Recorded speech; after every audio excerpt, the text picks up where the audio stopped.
Naik mobil, kaca kotor, penuh noda. Tenang atau gelisah di dalam mobil? Bisa. Mana yang harus dilakukan? Sibuk memikirkan jalan, sibuk membersihkan kaca. Tadi tidak lihat jalan, bukan karena tidak ada jalan, tapi karena terhalang. Tapi sesudah kaca dibersihkan, hati jadi tenang, jalan pun nampak. Kurang lebih seperti itulah hidup ini. Setiap dosa itu, setiap maksiat itu bagai satu noda yang kena ke cermin hati.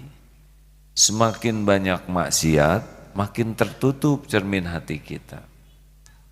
Dia pasti akan gelisah, cemas, dan tidak bisa melihat jalan yang sudah Allah siapkan. Bukan tidak ada jalan, tapi tidak terlihat. Maka penting sekali bagi kita untuk menghapus dosa. Dan di antara penghapus dosa adalah istighfar. Masya Allah. Suatu saat dari Al-Qurtubi menceritakan Imam Hasan Al-Basri, semoga Allah merahmati beliau. Beliau tiba-tiba sangat ingin pergi ke negeri Syams, perjalanan yang jauh. Sesampainya di sana ikut sholat, tidak dikenal beliau sebagai Imam Ahmad. Ulangi, beliau Imam Hasan Al-Basri, maaf, didatangi tamu, yang ini yang kisahnya ya, maaf tadi tertukar. Yang pertama datang meminta saran, Syekh, negeri kami kekeringan, tanah-tanah kering kerontang, tidak ada hujan, amalan apakah yang perlu kami lakukan supaya bisa subur kembali? Beliau memberikan nasihat, perbanyaklah istighfar, mohon ampun kepada Allah. Tak lama kemudian datang tamu, Syekh, saya ini kesulitan keuangan, sulit, saya miskin, melarat, adakah amalan yang bisa membuka pintu rezeki supaya rezeki saya dibuka? Perbanyak istighfar.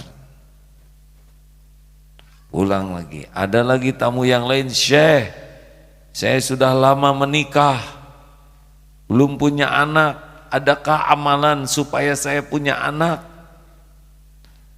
Perbanyak istighfar. Itu Syekh, ya. Terakhir, Syekh, kebun-kebun saya rusak, panen gagal, adakah yang bisa menyuburkan semua ini? Perbanyak istighfar. Lalu dikatakan seseorang, mengapa semua persoalan jawabannya sama? Kurang lebih beliau mengatakan, itu bukan perkataan dariku, itu adalah janji Allah. Surat Nuh ayat 10. Kita simak janji Allah lewat surat Nuh ayat 10. Fadhol Ustaz. أعوذ بالله من الشيطان الرجيم فقلت استغفروا ربكم إنه كان غفارا يرسل السماء عليكم مدرارا ويمددكم بأموال وبنين ويجعل لكم جنات ويجعل لكم جنات ويجعل لكم أنهارا. Maka aku katakan kepada mereka, mohonlah ampunan kepada Allah Tuhanmu. Sungguh dialah Allah yang maha pengampun.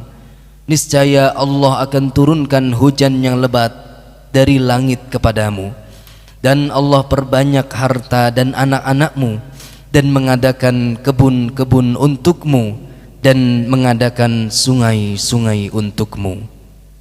Ada 4 nih. Faqultu astaghfiru rabbakum innahu kana ghaffara yursilis samaa 'alaikum midrara. Allah akan turunkan hujan yang lebat. Suatu saat sedang kemarau panjang di Madinah, dan Umar bin Khattab, semoga Allah meridhoi beliau, salat istisqa. Beliau tidak berdoa tapi terus memohon ampun, istighfar, dan Allah turunkan hujan karena janji Allah. Ini kemarau sekarang sudah mulai panjang. Seharusnya ajak semua memohon ampun dengan mohon ampunan yang tulus.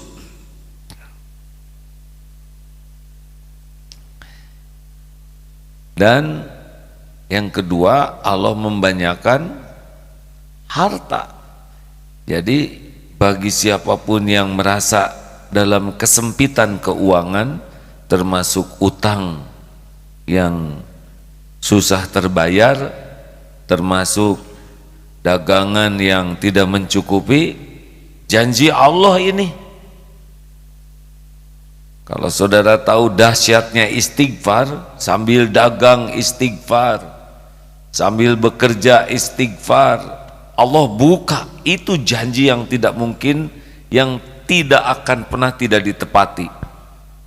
Janji Allah itu pasti, asal istighfarnya bagus, benar. Di perusahaan-perusahaan di Darut Tauhid juga begitu.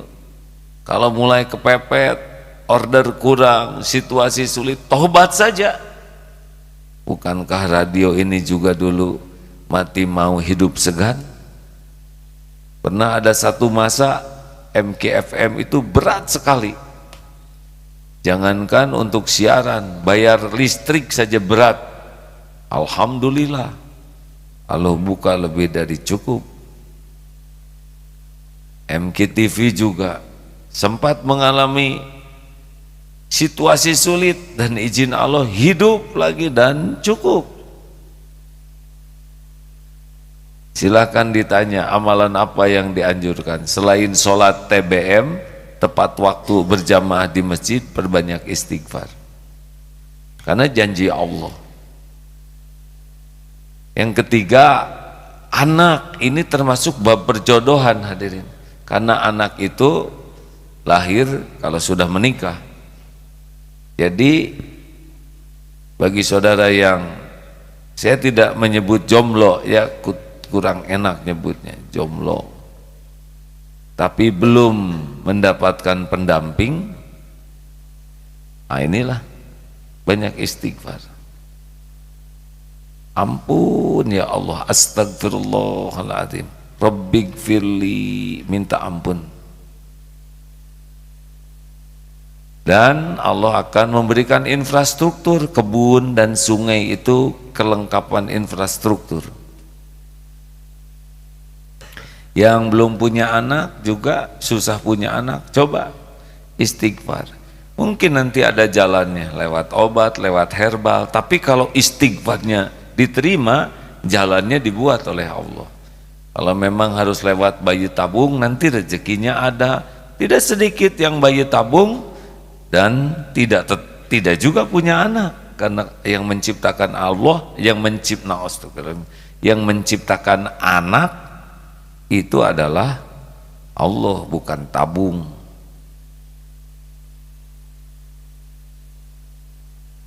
Ini saudara kelihatan semangat sekali mau istighfar. Sebagian sudah mulai dari sekarang ya. Ya siapa tahu pulang pengajian ini nyangkut. Nah, apa Bapak semangat sekali? Perasaan sudah punya istri ya. Kemudian apalagi fadilah daripada istighfar. Surat Hud ayat 3. Silakan Ustaz. A'udzu billahi minasy syaithanir rajim. Wa anistaghfiru rabbakum thumma tubu ilaihi yumatti'kum mata'an hasana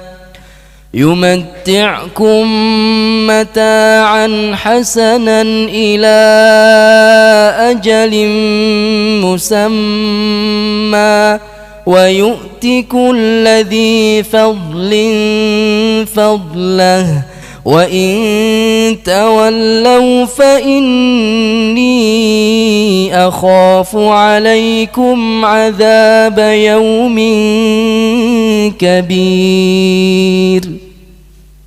Dan hendaklah kamu memohon ampunan kepada Allah Tuhanmu dan bertaubat kepadanya.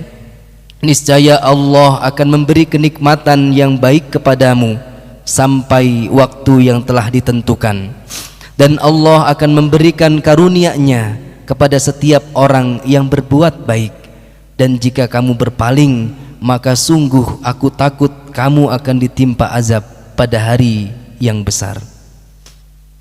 Jadi kenikmatannya itu akan langgeng, melimpah. Ini betulan hadirin. Apalagi kalau kita ingat sabda Rasulullah dalam hadis riwayat Abu Daud, Imam Ahmad,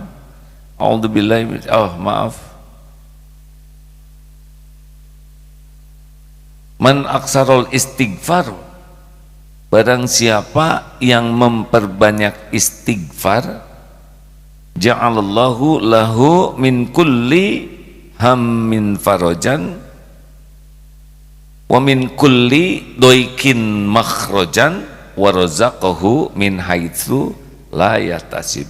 Satu, Allah lapangkan dari kesempitannya, kesempitan hati, kesusahan hati, blang itu. Hati kita tuh dikuasai Allah hadirin. Kalau Allah bikin sempit, nyesek. Rumah lapang, tanah lapang, hati disempitkan, derita. Tapi ada yang rumahnya sempit, hatinya dibuat lapang, enak saja. Kalau Allah mau memberikan penderitaan kepada kita karena buah dari dosa kita, hati dibikin gelisah, sempit, nyesek hadirin. Yang kedua, wa min kulli doikin makhrajan, diberikan jalan keluar dari kesulitan apapun. Allah tahu kesulitan kita karena kita juga dalam kesulitan dengan izin Allah. Nah, salah satu syariat yang bisa membuka jalan keluar adalah istighfar. Imam Ibnu Taimiyah di dalam salah satu tulisan dari keterangan yang saya baca, kalau beliau dalam kesulitan yang besar, sulit untuk memecahkan masalah, istighfar sampai 1000 kali itu, dan Allah berikan jalan keluarnya.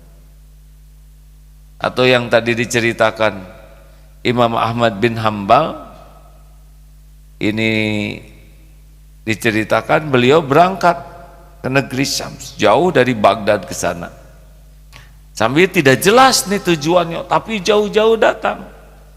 Sampai di sebuah masjid, beliau tidak dikenali. Sesudah selesai sholat, mau tidur di masjid dilarang, karena aturan masjid memang tidak boleh tidur di sana waktu itu aturannya. Syekh, keluar, tidak boleh tidur di sini. Mau tidur di emperan juga tidak boleh. Sampai didorong-dorong, padahal itu ulama besar. Kelihatan oleh tukang roti, sudah Syekh, sini saja. Rumah saya di belakang toko roti. Sesudah diberi makan, dilihat oleh Imam Ahmad ini, ternyata tukang roti itu selama nyuguhin masak roti istighfar terus, astagfirullahaladzim, astagfirullah.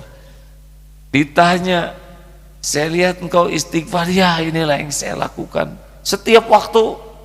aktivitasnya diisi dengan zikrullah, istighfar. Apa yang engkau rasakan? Hampir semua doa-doaku diijabah oleh Allah, kecuali satu. Apa yang satu yang belum diijabah? Saya sangat rindu untuk bertemu dengan ulama panutan, Syekh Imam Ahmad bin Hambal.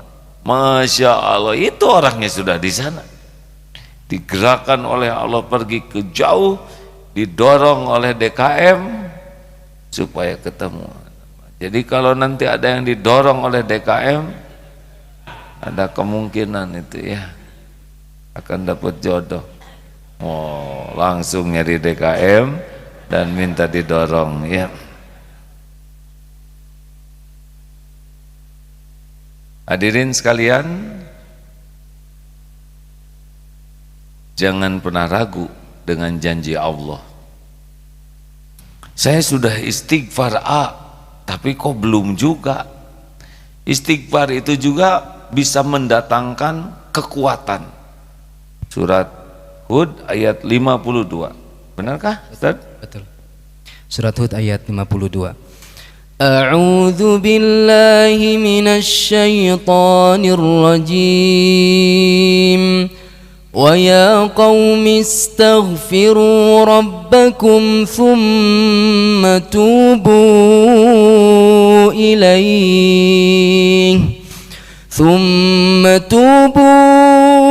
إِلَيْهِ يُرْسِلِ السَّمَاءَ عَلَيْكُمْ مِدْرَارًا وَيَزِدْكُمْ قُوَّةً إِلَى قُوَّتِكُمْ وَلَا تَتَوَلَّوْا مُجْرِمِينَ. Dan Nabi Hud berkata, wahai kaumku, mohonlah ampunan kepada Allah Tuhanmu, lalu bertaubatlah kepadanya. Niscaya Allah akan turunkan hujan yang sangat lebat.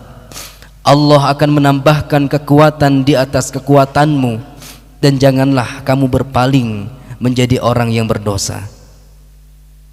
Kalau merasa lemah, baik lemah dalam lemah apapun, lemah fisik, lemah ekonomi, lemah berpikir, lemah menghafal, dan lemah lainnya, istighfar. Termasuk lemah syahwat mungkin ya. Kenapa ketawa sih Bapak? Giliran jodoh ketawa, lemah syahwat ketawa. Coba kendalikan, istighfar ya.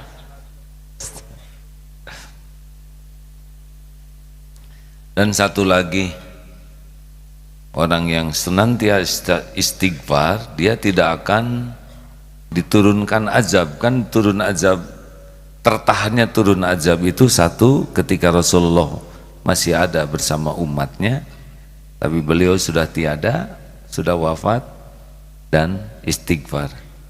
Surat Al-Anfal ayat 33. Al-Anfal ayat 33. A'udzu billahi minasy syaithanir rajim. وَمَا كَانَ اللَّهُ لِيُعَذِّبَهُمْ وَأَنْتَ فِيهِمْ وَمَا كَانَ اللَّهُ مُعَذِّبَهُمْ وَهُمْ يَسْتَغْفِرُونَ. Dan Allah tidak akan menghukum mereka selama engkau, wahai Muhammad, berada di antara mereka, dan tidaklah pula Allah akan menghukum mereka sedang mereka masih memohon ampunan kepada Allah. Istighfar. Jadi ini luar biasa hadirin. Ini baru sebagian kecil dari fadilah istighfar. Sebetulnya ada lagi yang lain.